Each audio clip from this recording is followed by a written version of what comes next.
हरियाणा में जैसे ही निगम चुनाव की तारीख तय हुई, वैसे ही चुनाव पर प्रतिक्रिया भी आनी शुरू हो गई।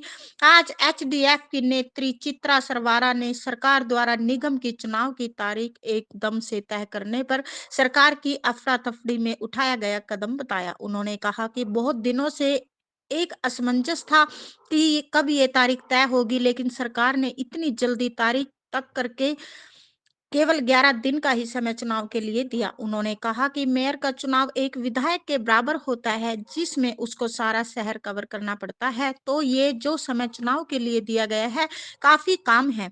वहीं उन्होंने बीजेपी सरकार के बारे में भी बोलते हुए कहा कि उन्होंने अपनी तैयारी पूरी कर रखी होगी। उन्होंने अपनी तैयारी भी पूरी बताई। उन्होंने कहा कि हमने तो सबसे पहले अपने मेयर पद के उम्मीदवार की घोषणा कर दी थी। देखिए, बहुत समय से असमंजस था कि क्या तारीख होगी, कब नोटिफिकेशन, कब ये अपना कॉन्फ्रेंस करेंगे। आई थिंक नोटिफिकेशन अभी आएगी, छपेगी कल, मेरे ख्याल से शायद से वो तारीख है। लेकिन जो एकदम से जैसे बताया कि 11 से 17-16 तक फिलिंग है आपके नॉमिनेशन फॉर्म्स की, 17 को स्क्रूटनी है, 18 तक उसकी रिटर्निंग होएगी। तो ये सब देखते हुए अगर 27 को चुनाव है तो मात्र 11 दिन का चुनाव रह जाता है। और ये बहुत ही, मैं समझूंगी कि बहुत ही जो चुनाव इतने समय से अधर में लटका हुआ था, इतने समय से लोगों को अपनी एक लोकल सरकार की जिसकी ज़रूरत थी, उस पर आज तक कुछ समय चलते हुए समय पे काम नहीं हुआ, और एकदम से इतना जल्दी से चुनाव करा देना थोड़ी सी इसमें लगती है कि हपड़ा तपड़ी हर तरफ से थोड़ी सी मचेगी। नॉमिनेशंस भरने हैं, बहुत से लोग ऐसे हैं जो पहली बार चुनावी मैदान में उतरेंगे, और ये मेयर का चुनाव है।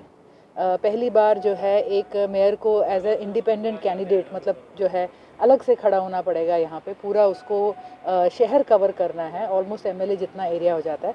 तो उन सब को देखते हुए मुझे लगता है कि इसमें कन्वेंसिंग का समय लोगों को कम महसूस होएगा, पर जो भी उनका निर्णय है सभी के लिए एक बराबर है, तो we will go for it. देखिए, भाजपा ने अपनी तैयारी करी होगी, उनकी सरकार है। जितने भी अब तक जितने भी इश्यूज़ रहे, वार्ड बंदी रही, उसमें ऑब्जेक्शंस उठाए गए, जिस तरह से वार्डों को तोड़ा गया, जिस तरह से उनका जो इन्होंने रिजर्वेशंस करे हैं, उस पर बहुत आम जो है आवाज़ उठी है कि ये सब बहुत क्लियर नहीं था और किसी ना किसी राजनीतिक मंशा से हुआ है।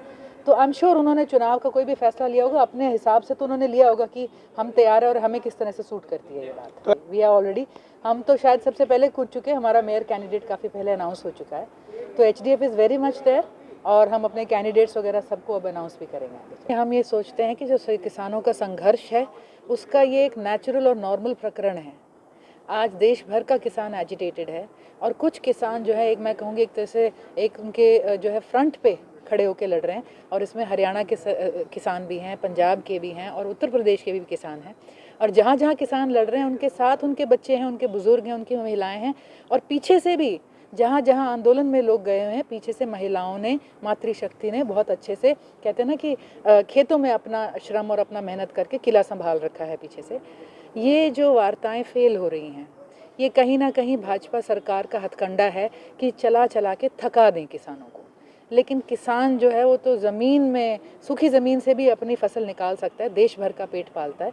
तो ये आंदोलन उनका जो है मेरे ख्याल से तो बहुत लंबा चलेगा और चलना चाहिए। किसानों की जो मांग है वो जायज़ है। आज बदलती इकोनॉमी में जहाँ हर कोई अपनी हर सर्विस का, हर चीज़ का एक मूल सेट करता है और आशा करता है कि उसे उसका सही मुआवजा मिले, अगर हमारे देश का किसान, अन्नदाता ये आशा रखे सरकार से और देश से, तो इसमें कोई बुराई नहीं है। और इसमें हर बुद्धिजीव को सोचना चाहिए, समझना चाहिए और किसानों का समर्थन देना चाहिए, बजाय इसके कि इस पर किसी तरह के इल्ज़ाम लगा के उनकी मेहनत को, उनके संघर्ष को झुठलाया जाए कि ये तो इंग्लिश बोल रहे हैं, ये ब्रांडेड पहनते हैं, ये खालिस्तानी हैं, ये चाइनीज़ हैं, ये यूं ही शो के लिए दिखाए गए हैं, ये एजिटेशन नहीं है। तो मैं समझती हूँ एक बहुत ही घिनौना मजाक है किसानों के साथ। We all have to get very real. किसान जो है एक ज़मीन से हर रोज़ संघर्ष करता है, मौसम से हर रोज़ संघर्ष करता है, और फिर भी कभी जो है किसी तरह का उम्मीद या आशा नहीं रख पाता है।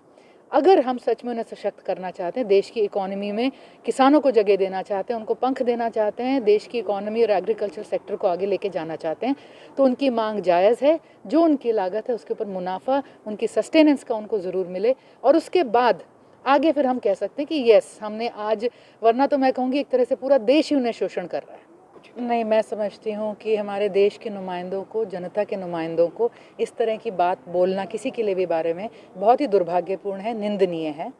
और किसान जो है अब अपने संसद से, अपने इलाके के जो उनका नुमाइंदा है, जिसे उन्होंने चुना है, जिन्हें उन्होंने लोकसभा में बिठा रखा है, जिनके हाथों कलम से ऐसे ऐसे कानून बनाए जा रहे हैं, जिन्होंने साइन करा है, उनसे आगे विरोध नहीं करेंगे तो किसके आगे करेंगे।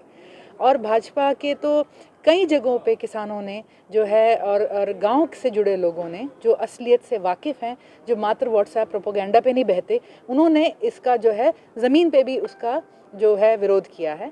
और आज की तारीख में जब लोग मर रहे हैं, अपने अस्तित्व की, अपने आने वाली नस्लों की लड़ाई लड़ रहे हैं, उसमें पुलों के इनॉग्रेशन या इस तरह के करना, मैं समझती हूँ उनकी बहुत ही दिखाता है कि संवेदनहीन हैं जो ये हमारे नुमाइंदे हैं। उन्हें भी इस बात की नाजुकता समझनी चाहिए थी। कटारिया जी को उल्टा उन्हें कहना चाहिए था, मैं आपकी बात आगे करूँगा, मैं आपके साथ हूँ, समर्थन देना चाहिए था, उन्हें सहानुभूति दिखानी चाहिए थी।